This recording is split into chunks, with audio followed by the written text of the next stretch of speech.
until exhaustion, born in God, in both trees. nation, and the power of women in uniform, and the power of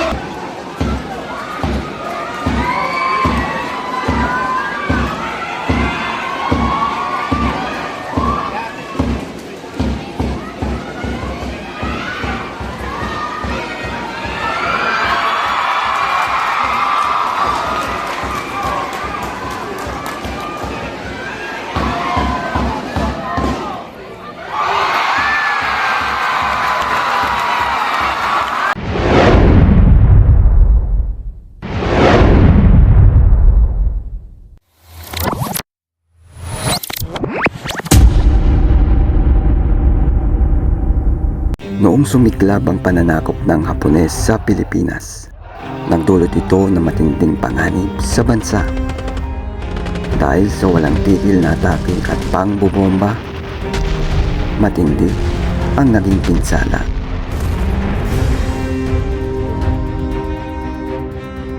Dahil sa panganib na ito, isinara ang Philippine Military Academy at ipinahinto ang aktibidad ng ROTC sa bansa.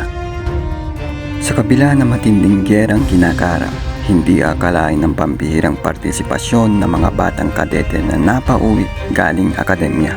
Sa pagnanais na magsilbi at ipagtanggol ang bayan, sila ay nag-organisa ng hukbong lalaban sa pwersa ng mga Hapon. Sila ay kilala bilang mga Hunters, ROTC, Guerrillas. At tampok sa episode na ito, ang replaying ceremony sa Hunters ROTC Guerrillas at ang Fancy Drill Exhibition bilang pagbibigay pugay sa kabayanihan ng mga batang nagtanggol sa ating bansa. Sila ay pangunahing binubuo ng mga kadete ng PMA at ng ROTC mula sa mga universidad ng Kalakang, Maynila. At ngayon, aalamin natin kung sino nga ba ang mga Hunters ROTC Guerrillas. ROTC Hunters Guerrillas ay isa sa mga ramyadong units ng guerrillas ng World War II.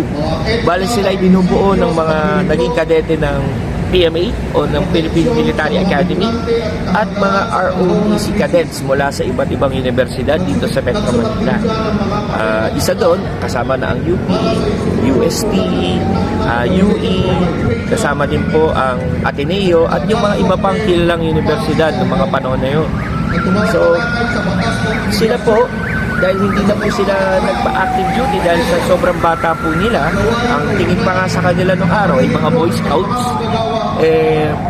sila ay bumuo na lang ng sariling guerrilla unit para makatulong sa war effort laban sa Imperial Japanese Army. Noong una, ang plano sana ay magbukas ng another front dito sa area ng Manila Rizal para matulungan ng mga lumalaban sa Bataan.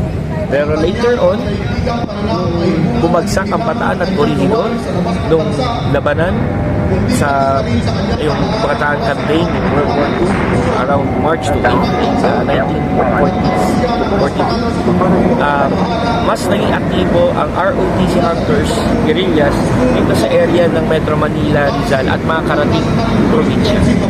So, mula sa mga estudyante, nakapag-recruit sila ng mga iba't ibang tao mula sa iba't ibang uri ng pamumuhay, mula sa mga magsasaka, mangingisda, mga profesional, mga manggagawa ng industriya at iba pa.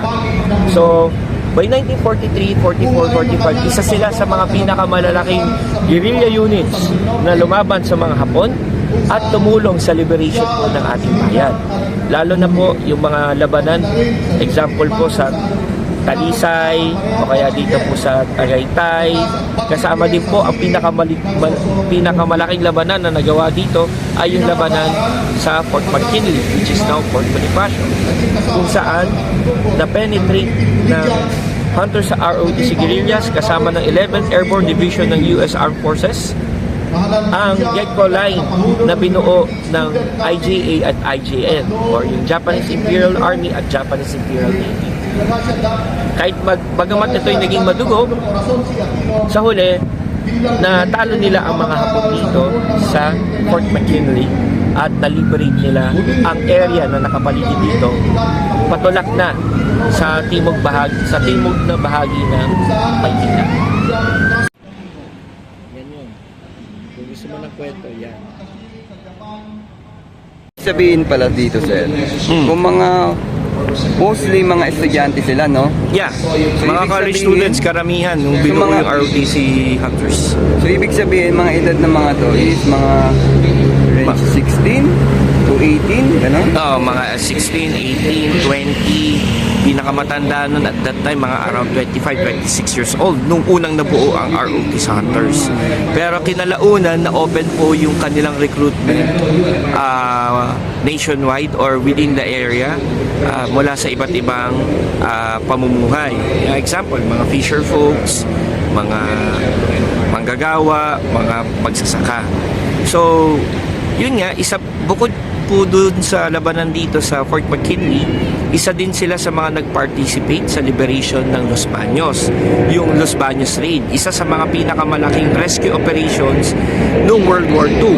So kasama nila dito ang mga Martin Guerrillas, Wachi, Hook, kasama din nila ang 11th Airborne Division ng US Army. So iba't ibang grupo ng guerrilla. Oo, yung nangyari doon sa Los Baños, Los Baños Raid.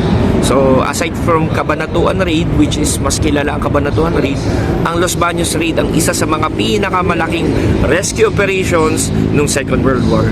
At isa ang ROTC Hunters, guerrillas sa nanguna dito. Galing, no?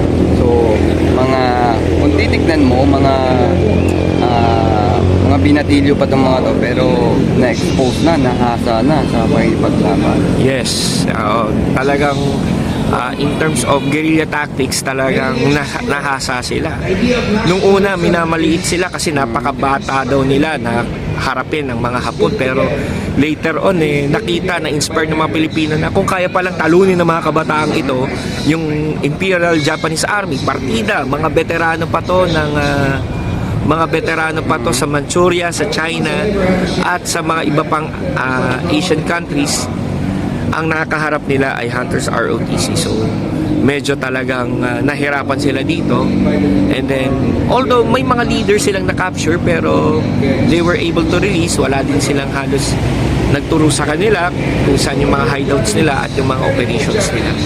So ang Hunters ROTC ay isa sa mga tinitingalang guerrilla groups ng Second World War, at hanggang ngayon bilang pasasalamat sa kanilang serbisyo sa bayan ay ito po ang kanilang monumento, ang ROTC Hunters Monument na makikita nyo po sa Philippine Army Grandstand. So, kung gusto nyo siya makita, puntahan lang natin ang Philippine Army Grandstand at makikita nyo po ang ROTC Hunters Monument. Isang karangalan ang makatalo sa wreath-laying ceremony ng Hunters ROTC Guerrillas. Ito ay isang pagpupukay sa kabayaniang naipamalas noong World War II.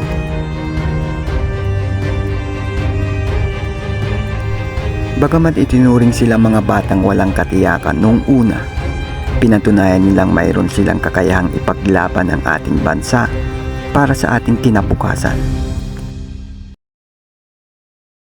Susunod, Today, we honor the courage ang pasiklaban ng mga kadete sa kanilang fancy drill exhibition. and the exhaustion for the nation and the power of women in uniform. Abangan sa Part 2 episode.